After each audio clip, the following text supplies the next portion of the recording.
Hey everybody, and welcome back to Sip and Talk.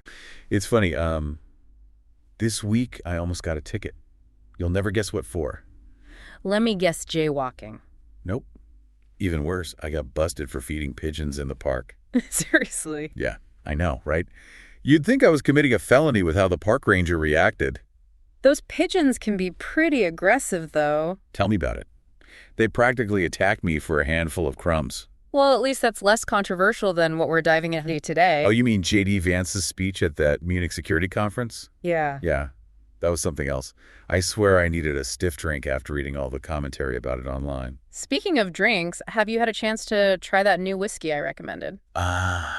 You mean the one that I pretty much trashed on my other channel? Yeah, that's the one. You'll have to check out Mickytolife and see. Maybe, but for now. Let's get back to Vance. Okay, so Vance. His speech really got me thinking about this whole idea of democracy. Yeah. You know what it actually means in today's world? Exactly. I think that's a perfect place to start because Vance's speech, as controversial as it was, really highlights all these anxieties people have about democracy, especially in the West. Okay, so for those who haven't had the pleasure of dissecting Vance's every single word, what exactly did he say that's got everyone so riled up? Well, he expressed some deep concerns about what he sees as this decline in democratic values, especially in Europe. Interesting. Okay, so what kind of specific examples did he give? So he pointed to things like there's been talk within the EU about shutting down social media during times of civil unrest. Oh, right, to basically control the narrative and censor stuff that they deem dangerous. Exactly. And he also brought up that case in the UK where a man was arrested for silently praying near an abortion clinic. Oh, wow. Yeah, I remember hearing about that. Yeah, so Vance argued that these actions, even if they're framed as protecting certain groups or maintaining order, actually end up eroding fundamental freedoms, like free speech and religious liberty. Yeah. It's a slippery slope for sure. And it's not just about individual liberties either, right? Didn't he also touch upon how fragile democratic institutions can be, especially when you look at elections? Absolutely. He brought up this example of an election in Romania that was completely annulled based on unproven allegations of Russian interference. Wow. So basically saying that if democracy can be so easily swayed by rumors or pressure from outside, then is it really as strong as we think it is? Yeah. And then his speech also went on to touch on something that always sparks a lot of debate, mass migration. Oh, boy. And he argued that it's one of those areas where leaders just totally disregard what their people actually want and prioritize these globalist agendas over the concerns of their citizens. Which plays right into that whole populist narrative of the elites versus the people. Exactly. And he even went on to contrast the Biden administration's approach to censorship with how the Trump administration handled things. Yeah, didn't he basically argue that Trump, despite all his flaws, was more tolerant of dissenting voices? Yeah, he did. And obviously that comparison really got people fired up. Oh, I bet. But I think the bigger picture here is that Vance's speech isn't really an isolated incident, right? It's part of this larger pattern we're seeing globally. Right. You're absolutely right. It is a pattern. Okay, so tell me more about this pattern. What are we seeing? Well, think about it. There are all these other world leaders who are constantly emphasizing democracy these days. Take the president of Taiwan, for example. Oh, yeah. Right. Facing that constant threat from China, which is, well, let's be honest, about as far from a democracy as you can get. Exactly.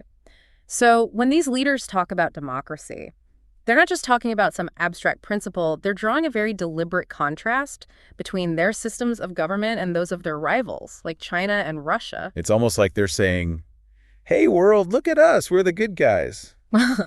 We believe in freedom, human rights, all that jazz. It's strategic. By framing the global landscape as this battle between democracies and authoritarian regimes, they're trying to solidify alliances, garner support, and basically just delegitimize their opponents. So it's like a big PR campaign for democracy. Right. But it still makes you wonder, why is democracy worth all this fuss in the first place? Right. What makes it so special, and why should anyone even care? That's the real question. Yeah, that's what I'm wondering. And that's a question worth exploring. What is it about democracy that inspires such passion and, in some cases, such fierce defense? I think it's a great question. I think we should definitely explore that. Let's do it. So we've established that democracy is having its moment in the spotlight. Yeah. But it's funny. We always talk about democracy as if everyone loves it, like it's this universally adored concept. Right. But the reality is not everyone's exactly jumping on the democracy bandwagon. That's a really important point to make. And to understand why I think we need to go beyond just like defining what democracy is and what authoritarianism is. Okay. And really look at the core values that make up these systems and why some people might be drawn to those values and others might be totally turned off. Okay, I'm with you. Let's unpack that a bit. So let's start with democracy. At its heart, it's all about empowering the individual.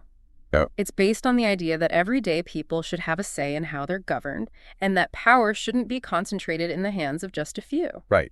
It's the whole power to the people thing. Exactly. But as we were just discussing, there are definitely people who aren't too keen on that idea. So who are we talking about here? Yeah. Who are these democracy skeptics? Well, we can think of them as a few different groups. First, you've got the leaders of those authoritarian regimes, like Putin in Russia, Xi Jinping in China, or Kim Jong-un in North Korea. These leaders have a huge stake in holding on to power. Yeah, I can see that. And democracy, with its emphasis on free elections and checks and balances, it poses a direct threat to their authority. Makes sense. If you're running a dictatorship, the last thing you want is your people getting all these ideas about human rights or actually choosing their leaders. Exactly. These regimes often push narratives that prioritize stability and order above everything else, even individual freedoms. They'll argue that democracy is chaotic and inefficient. Yeah. And you know what? Those arguments can actually sound pretty convincing, especially if you live somewhere where things really are chaotic, or if you're struggling financially and feel like the system's failing you anyway. Absolutely. And that's why it's crucial to understand why those alternative narratives are so appealing. It's not always some evil mastermind pulling the strings. Sometimes it's about people genuinely looking for solutions to real problems, even if those solutions come with a cost. Right. It's not black and white. Definitely. Right. So we've got the authoritarian leaders who see democracy as a threat to their power. But who else might be a little wary of this whole rule by the people idea? Yeah, good question. Well, even within democratic societies, there are powerful groups who actually benefit from the lack of transparency and accountability you often find in more authoritarian systems. Oh, interesting. Okay, so who are we talking about here, like specific groups? Think about certain industries, like the military-industrial complex. They thrive in environments where there's not a lot of oversight, fewer checks on their power. Right. It's like that saying, power corrupts and absolute power corrupts absolutely. Exactly. And those in power often have the means to influence the system in ways that benefit them, whether through lobbying or campaign donations or even outright corruption. Right. So basically, those at the top might actually prefer a system that lets them do their thing with fewer restrictions. Right. Even if it means sacrificing some democratic principles. Yeah, that's one way to look at it. Mm. And then you've got groups who are just straight up ideologically opposed to democracy, like nationalists who believe in a strong centralized state with very limited individual freedoms, or religious fundamentalists who see democracy as totally incompatible with their belief systems. Right. They often see democracy as a threat to their vision of a pure or unified society. And they're willing to sacrifice those individual liberties to pursue it. Exactly. And then there are everyday people who, for various reasons, have just become disillusioned with the whole idea of democracy. Yeah. They feel like the system has failed them, their voices aren't being heard, and their lives aren't improving. I can see how that would lead someone to question the whole system, especially if they're struggling economically or they feel like their government is completely out of touch. Absolutely. And when people lose faith in democracy, they become more susceptible to those populist leaders, those strongmen, who offer simple solutions to really complex problems. Right. It's like trading in freedom for the illusion of security and stability, even if it means putting your trust in someone who might just abuse that power. That's a really key point. And it highlights how crucial it is to understand the underlying conditions that lead to this backsliding of democracy. It's rarely just about one charismatic leader or a single event. It's a complex combination of social, economic, and political factors that erode trust and create an opening for these alternative systems to take root. So we've got authoritarian leaders protecting their power, special interest groups rigging the game, ideological opponents trying to dismantle the whole thing, and disillusioned citizens just looking for something, anything, that seems better than what they have now. And let's not forget the wild card. Information warfare, the way we consume information, the narratives we buy into, the very fabric of truth itself. Yeah. It's being manipulated in ways we're just starting to grasp. Okay, yeah, that's a whole other can of worms. Yeah. And honestly, a little terrifying. I mean, if you can't even trust what you see and hear, how can you make informed decisions about anything, let alone something as complex as democracy? It is a bit like we're living in a sci-fi film, but instead of laser beams and spaceships, we've got algorithms and troll farms trying to control what we see, what we believe, and ultimately how we act. So is there even any hope? Like, can we actually fight back against all of this? I believe there's always hope. But defending democracy in the 21st century, it calls for a whole new playbook. What do you mean? It's not just about safeguarding our institutions. It's about safeguarding our minds. Okay, I like that.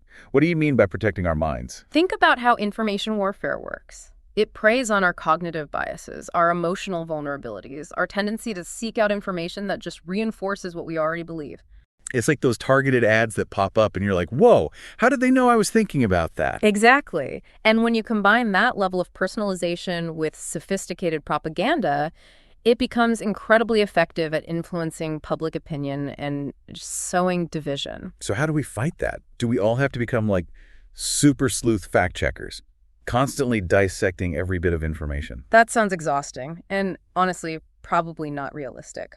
A more sustainable approach is to focus on developing what I'd call cognitive resilience. Cognitive resilience. Okay, I've never heard that before.